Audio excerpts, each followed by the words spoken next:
राधे राधे। कैसे हैं आप? स्वागत है आपका अपने चैनल भगवान हनुमान भक्ति मार्ग में। आज की कहानी है कर्म है महान।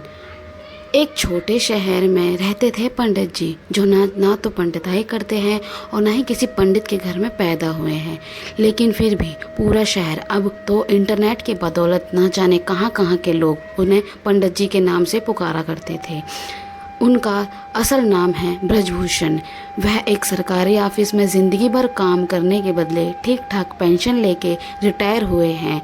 घर में सिंपल सी वाइफ है, 2 बेटे हैं जो बड़े बड़े शहर में अच्छी जॉब कर रहे हैं, अच्छी नौकरी कर रहे हैं। अब सवाल ये उठता है कि पूरी दुनिया, यहाँ तक कि उनकी पत्नी भी उन्हें पंडित जी कह के क्यों पुकारा करती थी।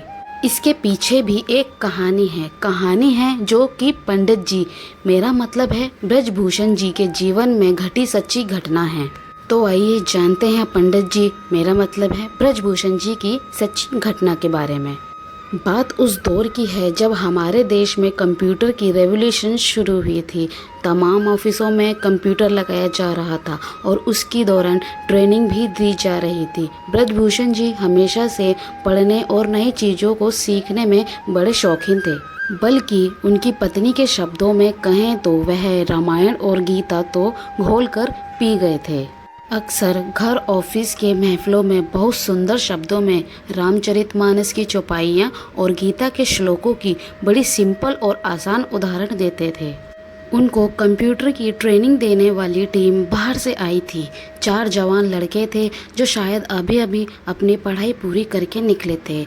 इस टीम में एक संदीप नाम का एक लड़का था जो बहुत अच्छा था। ब्रजभूषण जी को वह बहुत पसंद था। इधर ब्रजभूषण जी देख रहे थे कि संदीप कुछ शांत सा रहने लगा है, अक्सर कहीं खोया रहता है।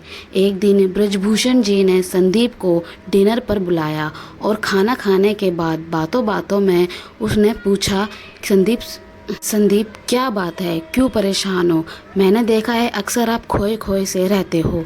तब संदीप ने बताया कि वो 5 साल से किसी बड़ी नौकरी की तैयारी कर रहा है।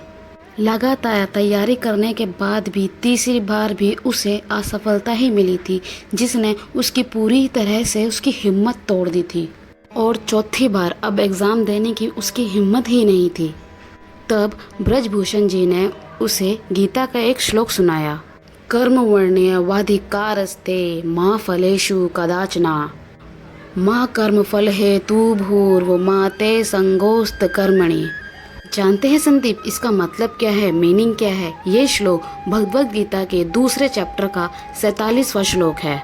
जब अर्जुन रणभूमि पर अपने सगे संबंधी, अपने गुरु, भाई और दोस्तों को देखकर युद्ध छोड़ देना चाहते थे, अब भगवान श्री कृष्ण उन्हें गीता का उपदेश देते हैं। इसका अर्थ यदि कोई समझ ले तो जीवन की सारी समस्याओं का हल मिल जाए। इसका अर्थ ये है कि हे अर्जुन, तेरा अधिकार तेरा कर्म करने में है, उसके फल में नहीं। तू बस कर्म कर, फल की चिंता मत कर, फल की चिंता मुझ पर छोड़ दे। तो आप भी बस अच्छे कर्म करें, फल की चिंता ना करें। अगर ये वीडियो अच्छी लगी है तो उसको लाइक कीजिएगा, सब्सक्राइब कीजिएगा और शेयर कीजिएगा। राधे राधे।